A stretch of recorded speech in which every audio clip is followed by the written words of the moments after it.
So earlier this year, I was a recipient of an anonymous package, and all I can guess is that maybe it did come from Phil Farmer himself. He realized that I was doing the research on this and trying to dig into the real story. The package contained 4 newspaper clippings as well as a transcript of an interview.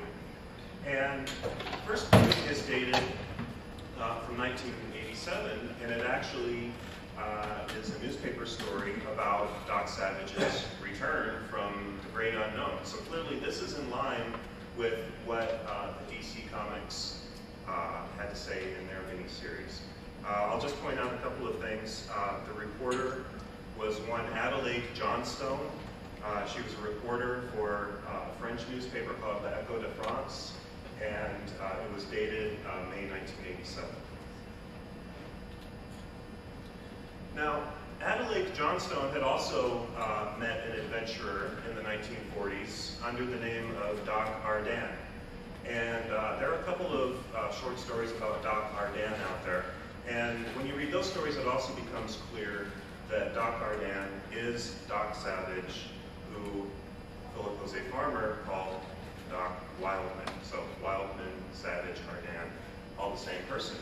And she also was responsible for this newspaper headline, which appeared in 1990, Doc Ardan presumed dead, and he's disappeared again.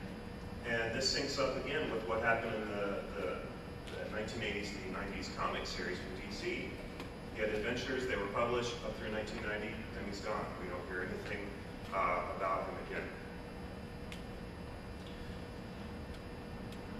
The really strangest piece of the package was the interview transcript, which I have not produced here. But the interview transcript that was also in the package appears to be between this hero, Doc Savage or Doc Wildman, and 2 other men, excuse me, 2 other men who seem to imply that they're time travelers.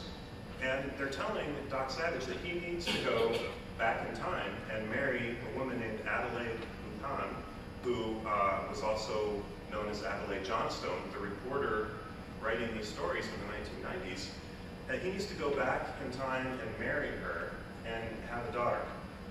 And in order to preserve the timeline, he's going to have to avoid all of his friends and family for the next 40 years because they think that he's gone in the alien time transporter. Are you still with me? Yeah, I didn't believe it either.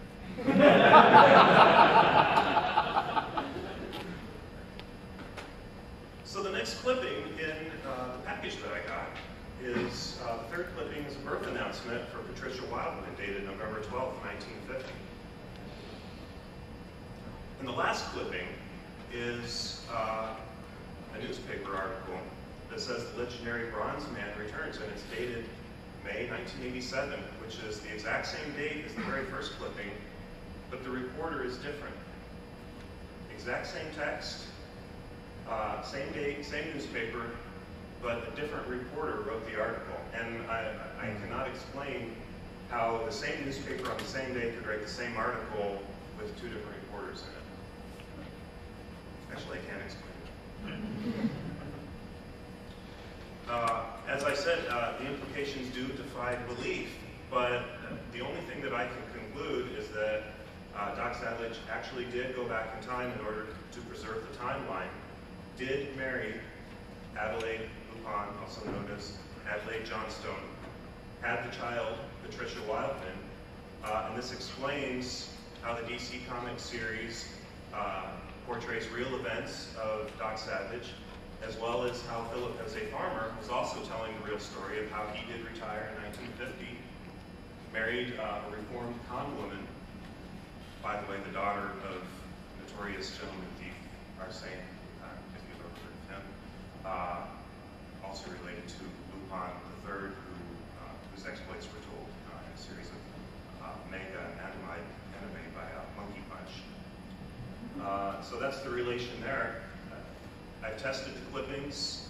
They seem to be authentic, although I cannot find actual real clippings of the first 2 because they've apparently disappeared from the timeline. and I only have the last clipping, the actual clippings in my possession. Sherlock Holmes is a member of this extraordinary family, and one of his most famous sayings was, when you've eliminated the impossible, whatever remains, however improbable, must be the truth. So I'm led to believe that Doc Savage actually did travel back through time and live a double life.